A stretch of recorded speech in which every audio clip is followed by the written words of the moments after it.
You can see the first question.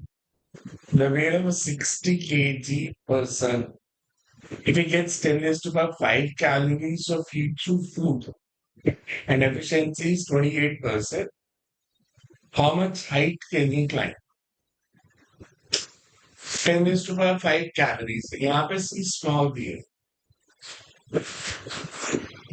और हमें दिया है कि उसने जो एनर्जी उसको मिली उसका 28% उसने यूज किया है to increase the potential energy. So 28% of the energy given is converted to potential. And 1 calorie is a C small है. अगर ये C capital होता तो it would be 4200. हमें दिया कि उसको 10 raised to the 5 calories मिली है. In 28% of energy because efficiency 28% है. So 28% of energy given use this potential energy of matter to increase the height from Earth. तो कितना ऊपर जा सकते हैं 28% of 10 raised to the 5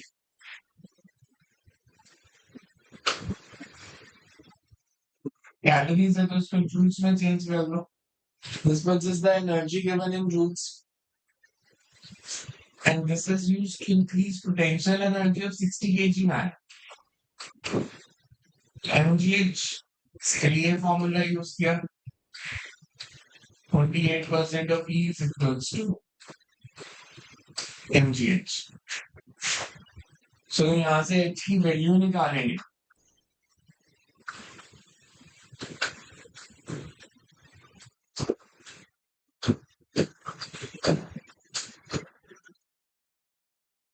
So roughly come out to be 200 meters. So you can climb 200 meters with this much energy. Okay. Next is if I'm heating a liquid to 0 degree, mass expelled is 1/100 of the remaining mass. Coefficient of expansion. So because the 1/100 expelled हुआ, you can assume कि अगर total mass x था, तो x by 100 is the change in mass which takes place, change in volume which takes place. Because जो expel कर गया मतलब heat करने से वो expand किया था. So अगर हम कह रहे हैं कि x by 1/100 mass expel हुआ है, मतलब जो भी इसका वॉल्यूम था वो 1/100 टाइम्स बढ़ा और वो ओवरफ्लो कर गया. सो हमने बताना है कोएफिशिएंट ऑफ एपरेंट एक्सपेंशन क्या होगा.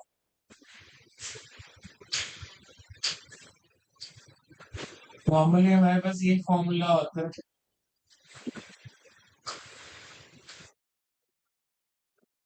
Gamma is equals to delta v upon b delta theta. या इसको आप ऐसे भी लिख सकते mass expelled one and delta theta. हमें गिवन है 1/100 मास एक्सपेल हुआ तब delta m is x by 100 when temperature changes by 80 degree. Liquid is heated quickly, so it's 1/8000. But 1.25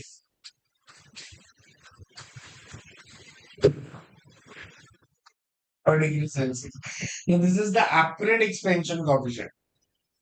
It's not the real expansion because when liquid expands, the container also expands. अगर आपसे इसमें पूछा होता कि liquid apparent expansion basically क्या होता है expansion of liquid minus the expansion of container. तो अगर कंटेनर के लिए हम ले लेते हैं 3 alpha, you can say it's gamma minus 3 alpha से. हमने भी गामा ए निकाला है एपरेंट एक्सपेंशन कोएफिशिएंट. अगर हमें गामा को लिक्विड का होता this will apparent expansion coefficient plus 3 times linear expansion coefficient of container. वो आपको अल्फा सी भी दे देते हैं वहां से आप कैलकुलेट कर सकते थे कि apparent expansion coefficient अगर दिया है तो रियल कितना हो सकता है. Next is initial temperature of the body is 80. Temperature falls to 64 degree in 5 minutes, and in further 10 minutes it falls to 52. Then temperature of surroundings is. हमें सिस्टम का टेम्परेचर दिया है कि सिस्टम का जो टेम्परेचर है that is initially 80 and it falls to 64. It falls to 64 degrees Celsius in 5 minutes. And in further 10 minutes, it falls to 52 minutes. तो हमने बताना है कि सराउंडिंग्स का टेम्परेचर कितना है. So this is based on Newton's law of cooling.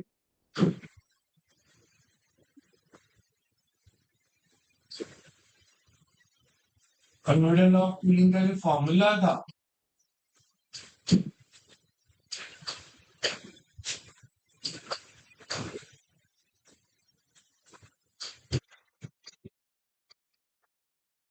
if temperature falls from T1 to T2,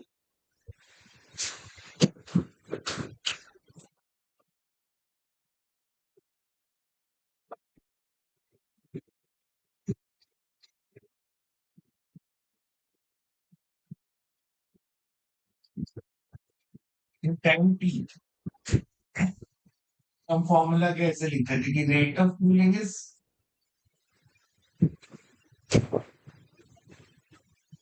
T1 minus T2 upon time.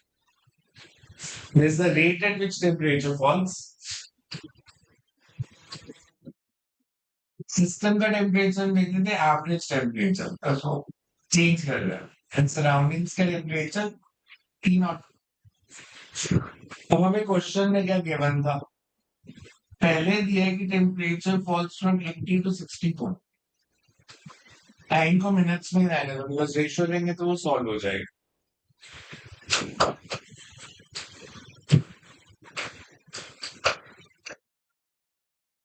minus t naught. This comes out to be 16 by 5.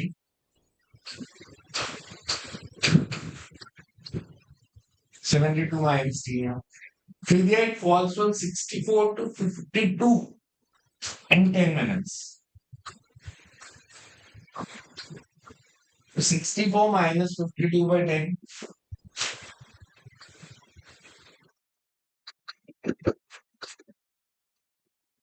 Minus t naught. This comes out to be 12 by 10.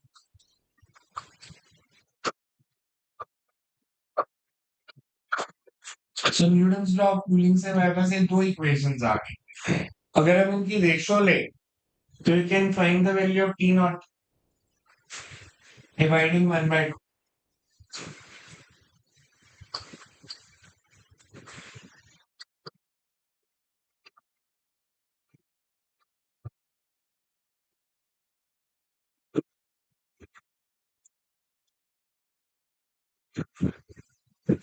Cross multiply करके you can solve. इसको solve करोगे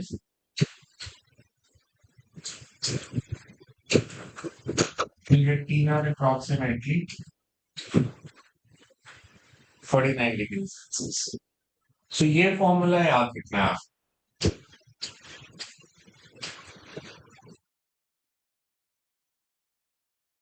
ठीक है Takes this.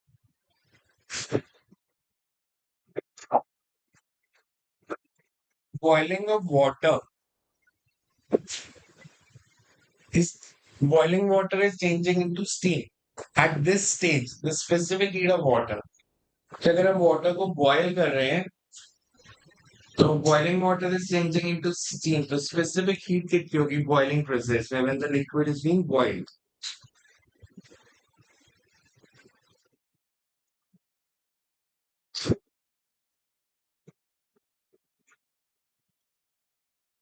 When the liquid is being boiled, then what will be the specific heat? Normally हम लेते हैं जो specific heat है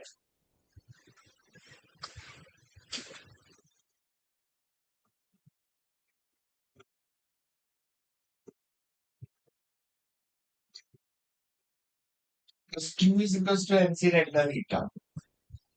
Boiling process is isothermal.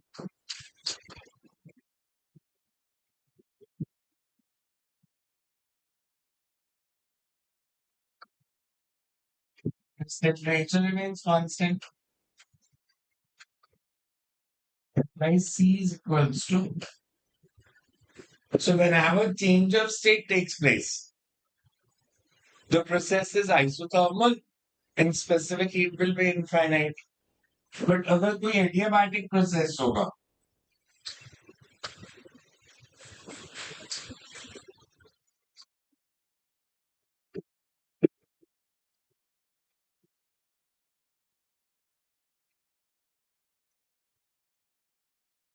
there is no heat exchange. So कभी भी आपको adiabatic process दिया होगा तो specific heat is zero because without giving any heat, temperature can be changed. In adiabatic process,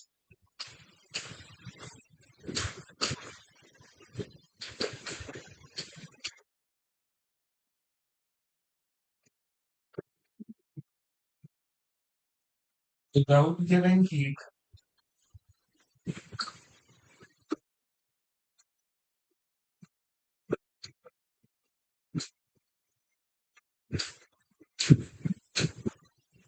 temperature can be changed. So specific heat will be zero.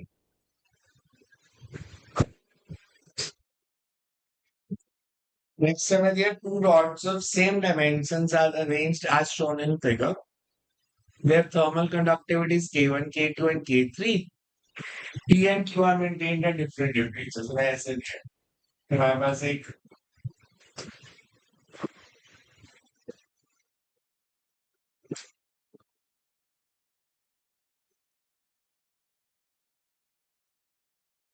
जैसे हमारे पास एक system है जिसमें ये दो है इसका टेम्परेचर फिक्स है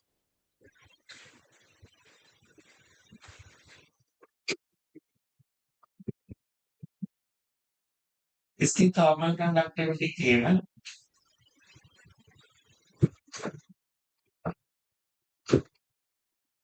length of cross sectional area same नहीं है तो हमें बताना है अगर हीट फ्लो सेम है K1 K2 और K3 में क्या रिलेशन है मतलब पी एंड क्यू को हमने ऐसे माना कि इसकी रेजिस्टेंस अगर R3 है कि R1 या R2 और थर्मल रेजिस्टेंस का फॉर्मूला होता है R1 इज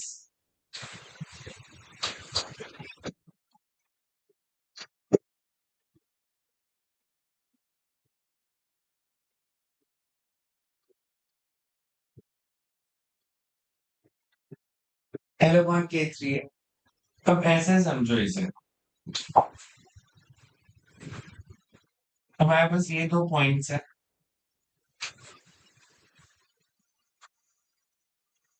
इनके बीच में एक रेजिस्टेंस लगी है R3 ये R3 और ये दोनों सीरीज में तो एक रेजिस्टेंस ये लगी है ये से R2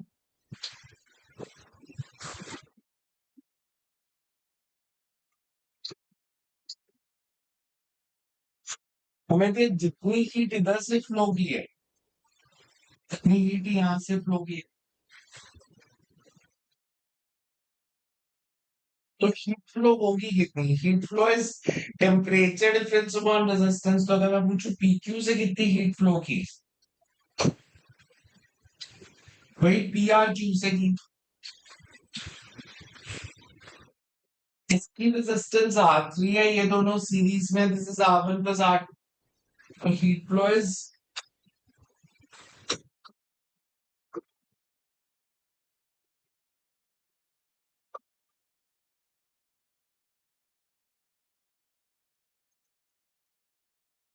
temperature difference upon resistance अब इसका मतलब यह है कि R3 is equals to R1 plus R2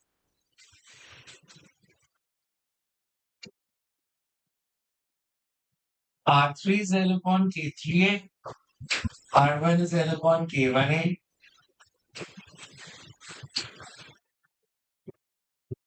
K3 is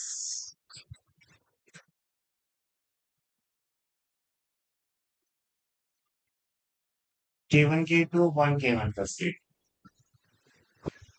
clear है मैथड तो हमने लिया कि बिकॉज इन दोनों में टेम्परेचर डिफरेंस सेम है, जो हीट यहाँ से फ्लो की वही इधर से थी, इधर रेजिस्टेंस R3 थी, इधर R1 प्लस R2, तो टेम्परेचर डिफरेंस अपॉन रेजिस्टेंस की रेशियो सेम है। तो वहां से हम K3 की वैल्यू निकाल सकते हैं in terms of K1 and K2।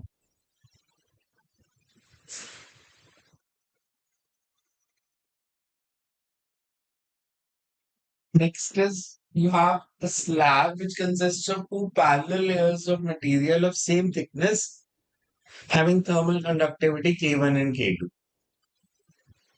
तो इक्वलेंट थर्मल कंडक्टिविटी बता दी है, दो पैरेलल लेयर्स है डिफरेंट मटेरियल्स की,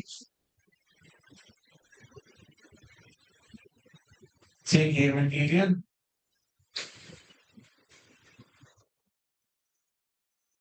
और ये पैरेलल में कंडक्टिविटी K1 एरिया 8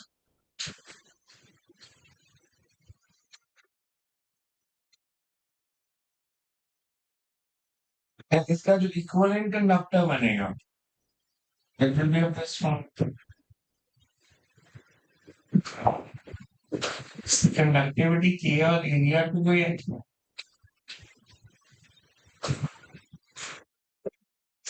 पैरेलल में हमारे पास फॉर्मूला होता है 1/R1,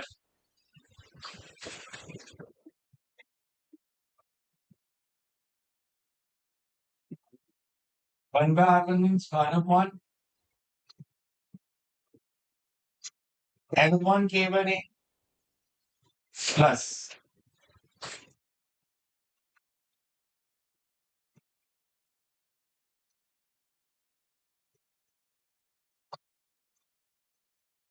so this means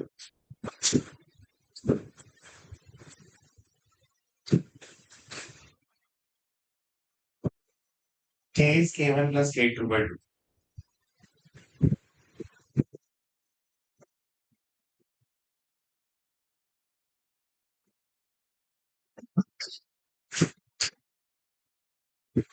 Next is a hollow copper sphere S and a hollow copper cube C. Both have negligible thin walls of same area and are filled with water at 90 degrees Celsius and allowed to cool in same environment।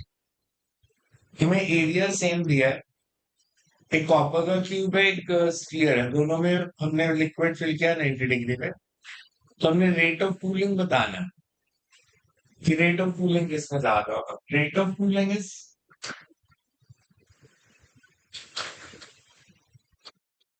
इसका जो formula था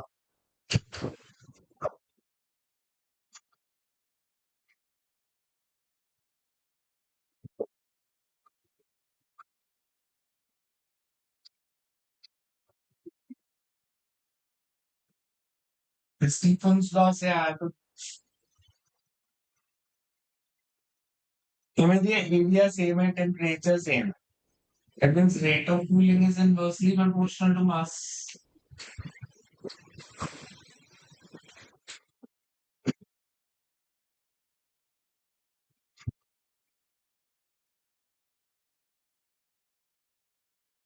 mass of liquid, तो अगर copper और copper cube और copper sphere का area same है, हमने पढ़ा था कि अगर वॉल्यूम सेम हो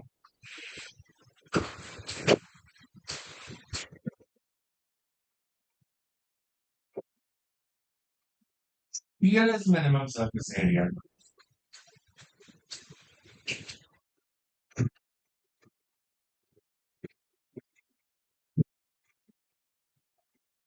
इसका मतलब अगर दोनों का एरिया सेम है क्यूब का और स्फीयर का, तो स्फीयर का वॉल्यूम ज्यादा है, स्फीयर का मास ज्यादा है, सेम एरिया।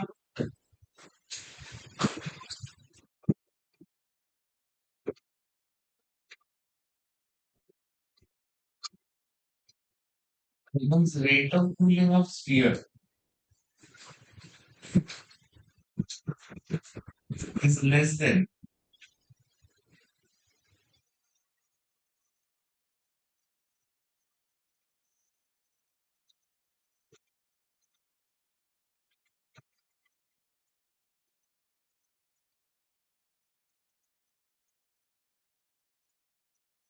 अगर ये दिया होता कि दोनों में मास भी सेम है, अमाउंट ऑफ लिक्विड हमने सेम फिल किया है, तो फिर रेट ऑफ कूलिंग भी सेम आनी थी, पर हमें मास का नहीं दिया था, हमें कहा था फिल किया।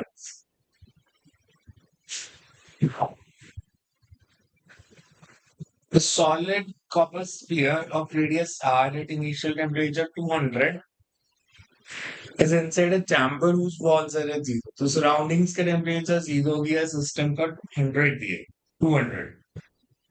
कितने टाइम में वो टेम्परेचर 100 हो जाएगा? तो अभी जो पिछला फॉर्मूला उसी को यूज करो। Rate of cooling is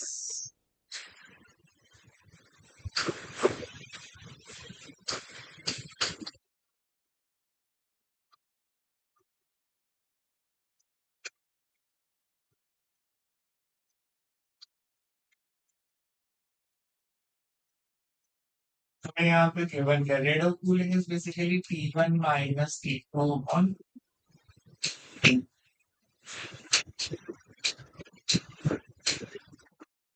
A can be written as 4 by r square.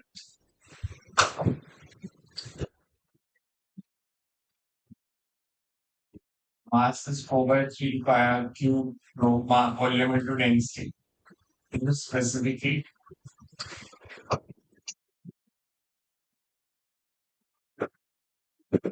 यहाँ पे हम ले लेंगे changing temperature is 200 minus 100 by T.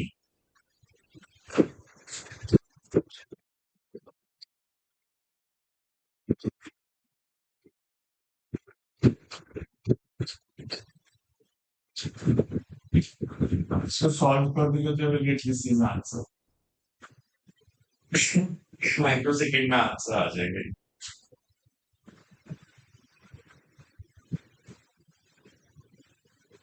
Next is the three rods of same dimensions. मतलब length और area same है. Have thermal conductivity is 3K, 2K and K. Three rods, same dimensions.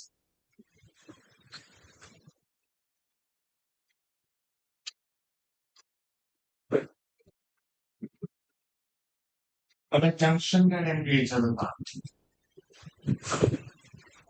अगर मैं रेजिस्टेंस की बात करूं, इसकी कंडक्टिविटी है 3K,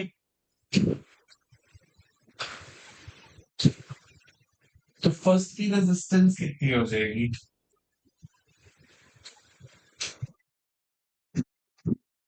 सेकेंड की and third ब्रांच की। तो ये अगर L by K है, this is R3/2, this is R3/3। यहां से जो भी हीट आएगी इन डिवाइड्स यहाँ पे आगे H2 इसमें चलेगी, H3 इसमें चलेगी। कंजर्वेशन ऑफ एनर्जी, इधर टेम्परेचर डिफरेंस कितना है? बेसिकली ये बनना है H1 is equals to H2 plus H3. H1 is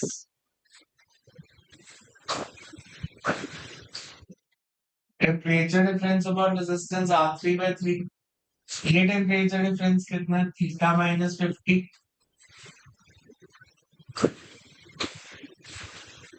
plus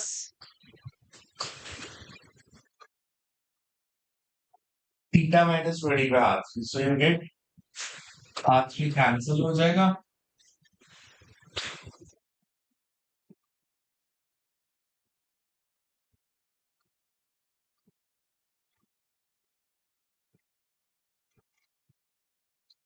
420 equals to 60 grams.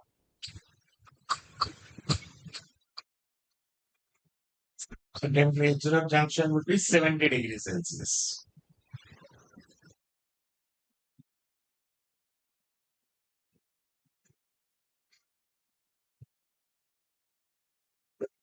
There are two spherical balls A and B of same material with same surface, but diameter of A is half that of B. Same material है, मतलब specific heat same है और density भी same है। But diameter of A is double that, half that of B. A का जो diameter है या A का जो radius है, that is half that of B.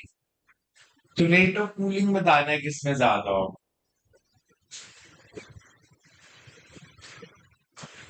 Rate of cooling is sigma into 4 pi r square.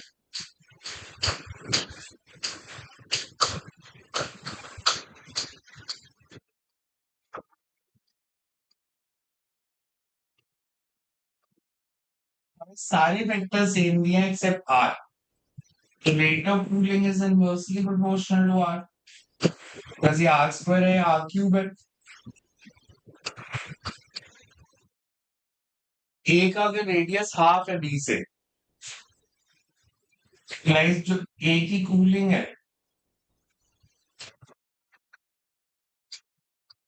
B से double होगी, because it's inversely proportional to radius. तो जिसका रेडियस आप उसमें rate of cooling double. So QA is twice of QB. This will be answer. C part.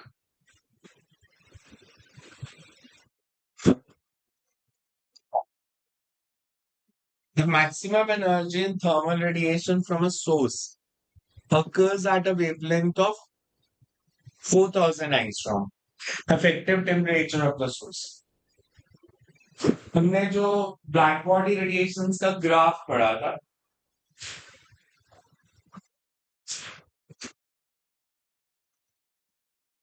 मतलब whenever a body emits radiations, its wavelength varies from minimum to certain maximum value.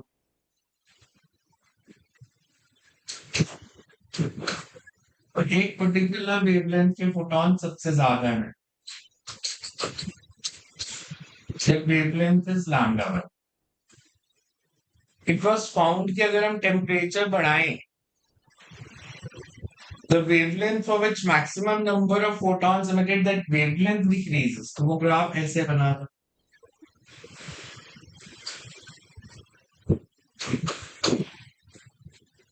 और इसको mathematically हमने लिया था कि अगर T2 की value T1 से ज्यादा है तो लैम्डा 1 की वैल्यू लैम्डा 2 से ज्यादा होगी. एंड डिस्प्लेसमेंट लॉ की फॉर्म में लिखा था कि product of wavelength for which maximum intensity is there and absolute temperature of the body is constant. टाइम्स डिस्प्लेसमेंट लॉ था.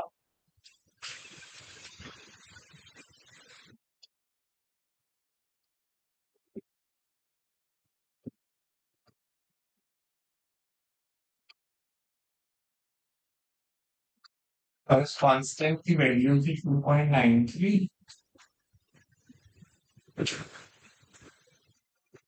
तो हमें वेवलेंथ दिया कि 4000 एंगस्ट्रॉम के लिए मैक्सिमम इंटेंसिटी है, तो टेम्परेचर कितना हो जाएगा.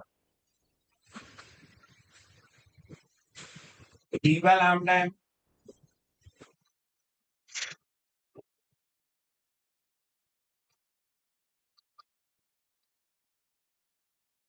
4000 एंगस्ट्रॉम मीटर्स में सॉल्व करोगे तो you get this answer 7325.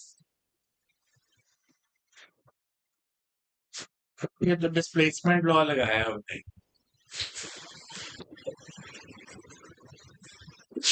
Clear है यहाँ तक.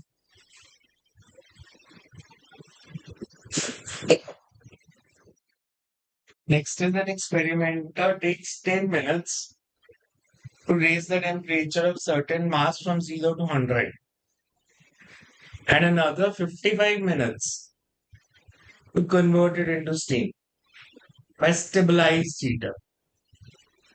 Stabilized heater मतलब उसकी power constant है.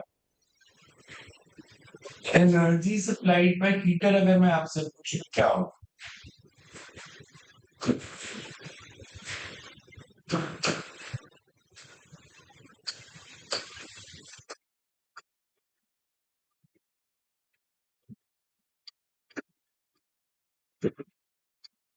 It will be power multiplied by time. हमें दिया उसने जो 10 मिनट्स तक एनर्जी सप्लाई की, उससे वाटर का टेम्परेचर 0 से 100 तक बढ़ा, टेम्परेचर इंक्रीज किया, इसका मतलब MC delta theta specific heat of water 1 है। फिर उसने जो 55 मिनट्स तक हीट सप्लाई की, उससे मास स्टीम में चेंज हो गया, तो energy is equal to ml। अगर मैं रेशियो लूं,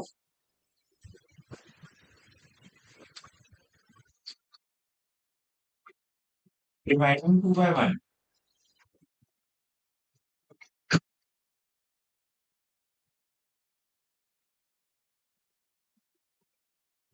ml upon m into 100,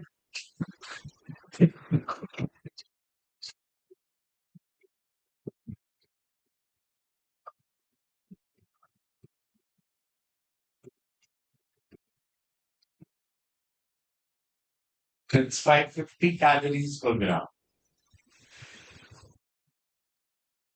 फिर हम कंसेप्ट यूज कर रहे हैं कि energy supplied by heater is power multiplied by time.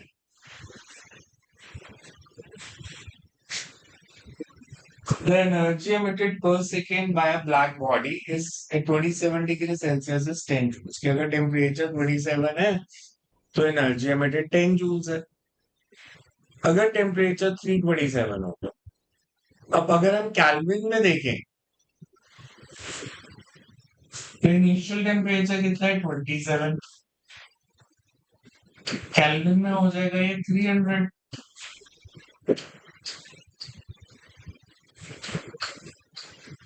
Final temperature is 327,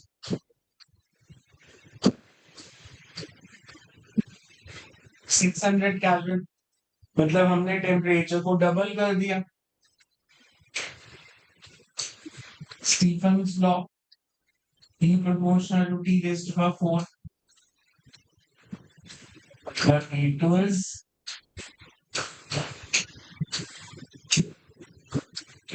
T1 हमें दिया 10,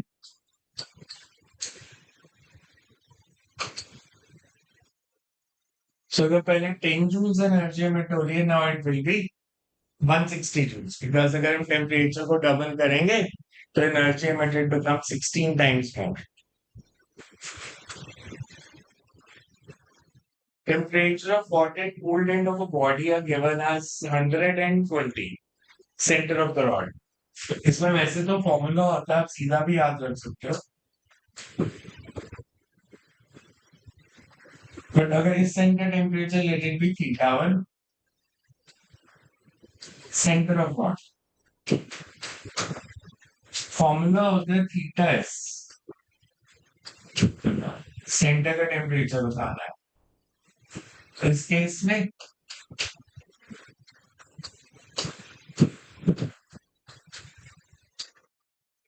तो अगर आपको प्रूफ करना है आया कहां से, बिकॉज ये दोनों की लेंथ सेम है और एरिया भी सेम है, तो रेजिस्टेंस भी सेम होगी। जो हीट इसमें फ्लो करेगी वही आगे भी फ्लो करेगी, मतलब हीट करंट सेम है। पहले टेम्परेचर डिफरेंस कितना है, थीटा 1 माइनस थीटा और रेजिस्टेंस आर। फिर टेम्परेचर डिफरेंस है थीटा माइनस थीटा 2 और आर, तो theta 1 minus theta,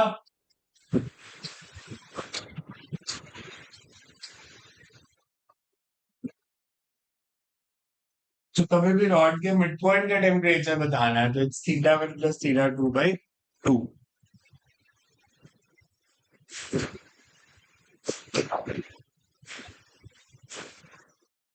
Next is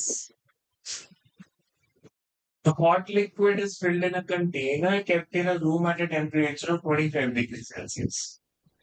The liquid emits heat at a rate of 200 joules per second when its temperature is 75.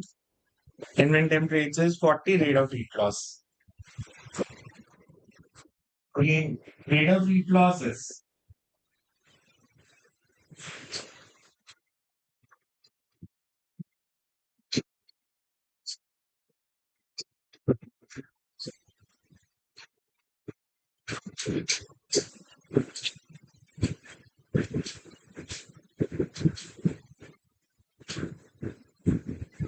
पहले temperature 75 दिया, room का 25. तो rate of heat loss is H1. H1 is 75 minus 25. फिर body का temperature दिया 40. Means H2 is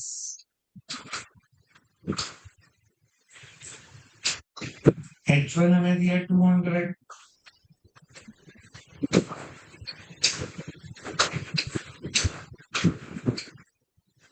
This will be 60 joules. Rate of heat loss is directly proportional to temperature difference between system and surroundings. A steel wire of 2 millimeters square is heated up to 50 degrees Celsius and is stretched by tying its ends rigidly. Change in tension. Tension change करेंगे तो वो shrink करने की कोशिश करेगी. But because it is fixed rigidly, तो उसमें thermal stress आ जाएगा.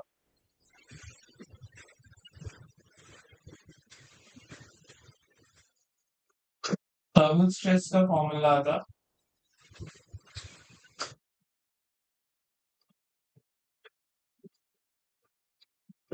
Young's modulus into strength. Stress is force over area. Strain is delta L wave. जब टेंशन या फोर्स कितनी हो जाएगी हमारे पास थर्मल एक्सपेंशन में formula delta L by L is alpha delta theta. So you get F is equals to question में देखो सारी वैल्यूज दी है. Young's modulus is area is 2 millimetre square. Metres में चेंज कर दिया.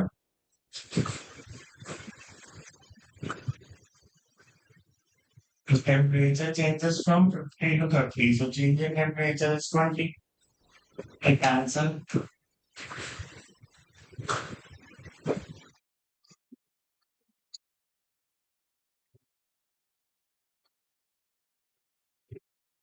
Steady and fluid. So ये formula याद रख सकते हो. This is thermal force.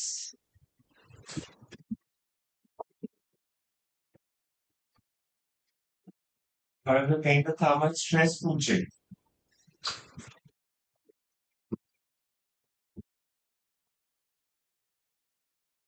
it's y alpha delta. Stress पूछेंगे तो y alpha delta theta. Force पूछेंगे तो y alpha delta theta.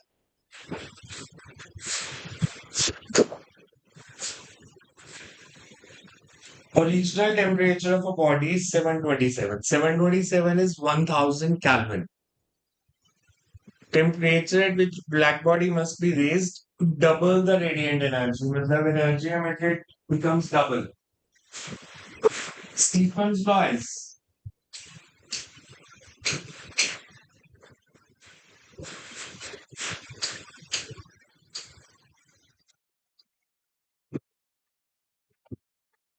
proportional to fourth power of temperature. Like E2 by E1.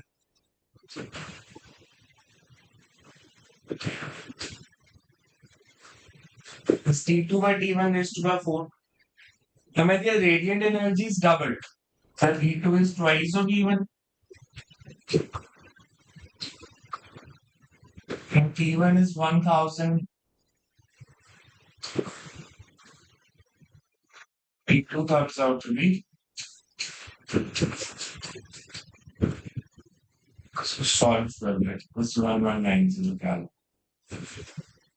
1000 into 2 raised to power 100. तो अगर energy radiated double की है तो temperature will increase 1 point रफली 1.19 टाइम्स या 1.2 times. A cylindrical rod having same temperature T1 and T2 at its same rate of flow of it is Q1. If linear dimensions are double.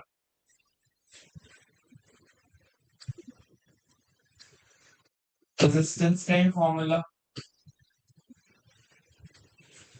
Linear dimension आ double अगर length breadth और height को double कर देंगे तो length हो जाएगी 2L और एरिया हो जाएगा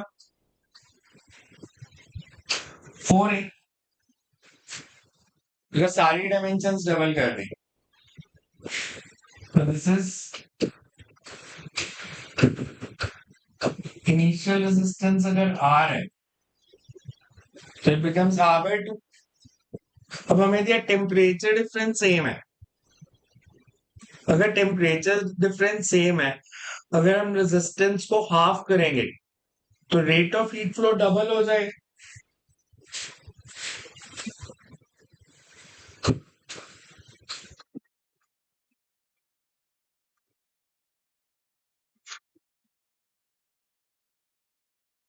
if resistance is half rate of heat flow is doubled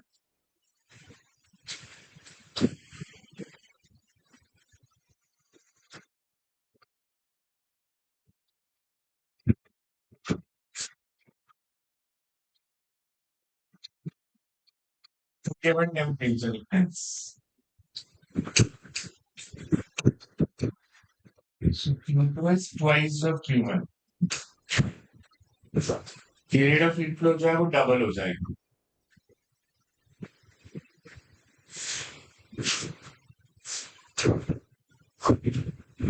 Next is two rectangular blocks A and B of different metals have same length and cross-sectional area. Length or area same है. They are kept in such a way that the cross-sectional area touch each other. Temperature of two ends are given as 100 and 0. Conductivity 1:1:3 की ratio. Junction का temperature. एक ये conductor इनका length और area same है इसकी conductivity K इसकी 3K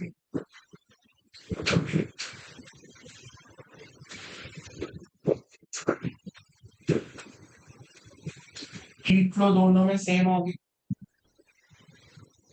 अगर इसकी कंडक्टिविटी 3 टाइम्स ज्यादा है तो इसकी रेजिस्टेंस 1/3 होगी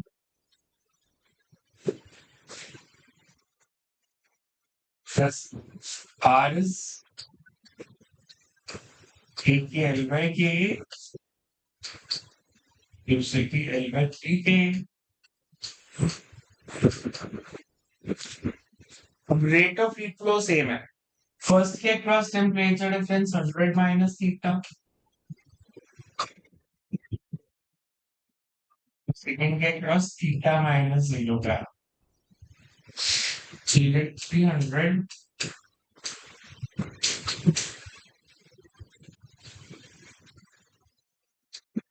इसका टेम्परेचर आ गया 25 तो फर्स्ट स्लैब के अक्रॉस टेम्परेचर डिफरेंस 75 और सेकंड स्लैब के across 25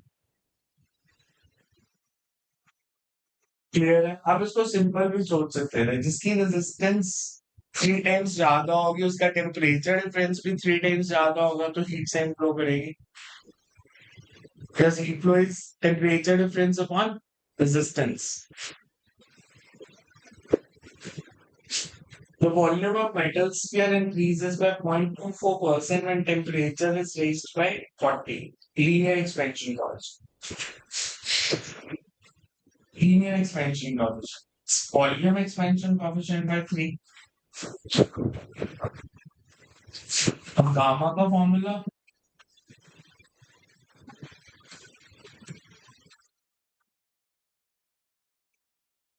delta V by V delta D. Question में क्या गिवन है volume changes by 0.24%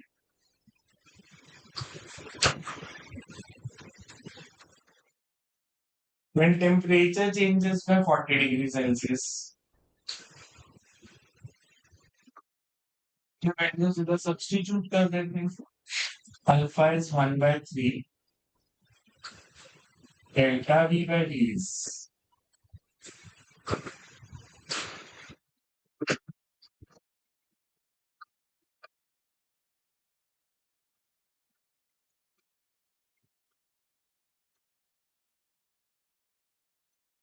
just for isotropic substances.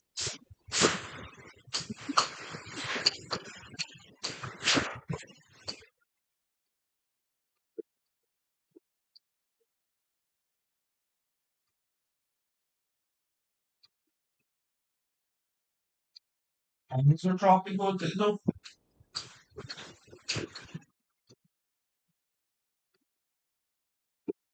delta is alpha x plus alpha.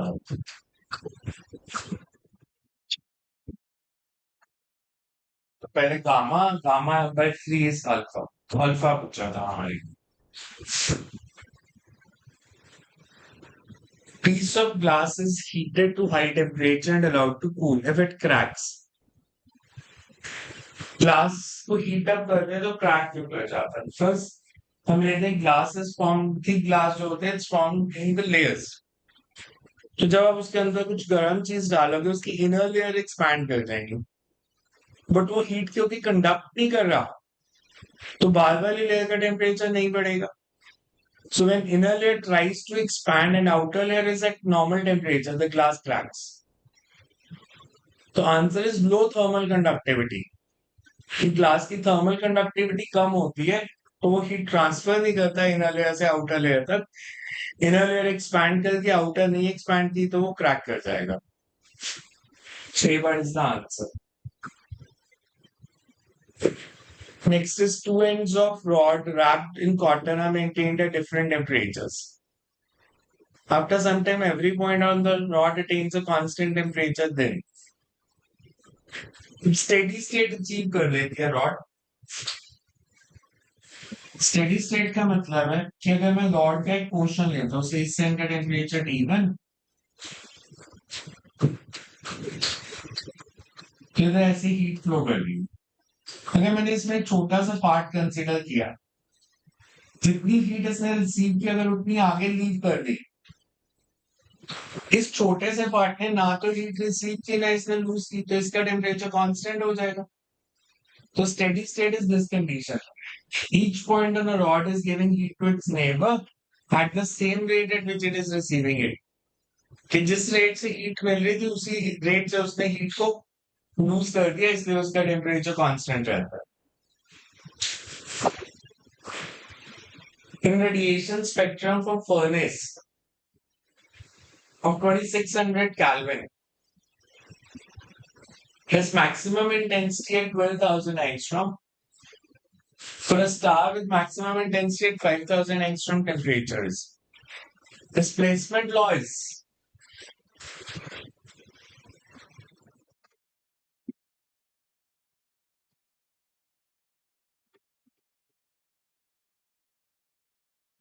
product of wavelength corresponding to which maximum intensity is emitted and temperature is constant. So मैं ऐसे भी लिख सकता हूँ. So you can say P2 is question में हमें एक star के लिए दिया है कि वेवलेंथ जो थी 12,000 एंगस्ट्रॉम थी और उसका टेम्परेचर 2600 था. दूसरे स्टार के लिए वेवलेंथ इज 5,000 और उसका temperature so it's 2.4.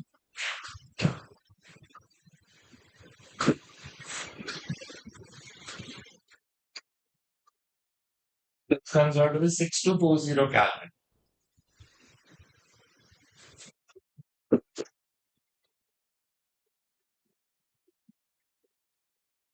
Radiant energies of two bodies are in the ratio 16:1. E proportional to T raised to power 4.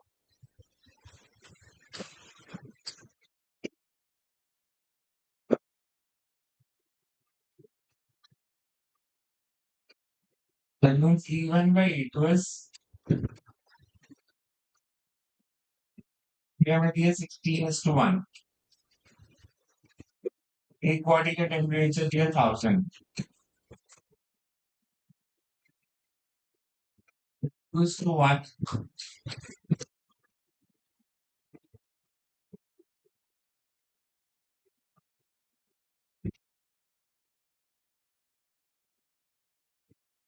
Heat is 500 calories.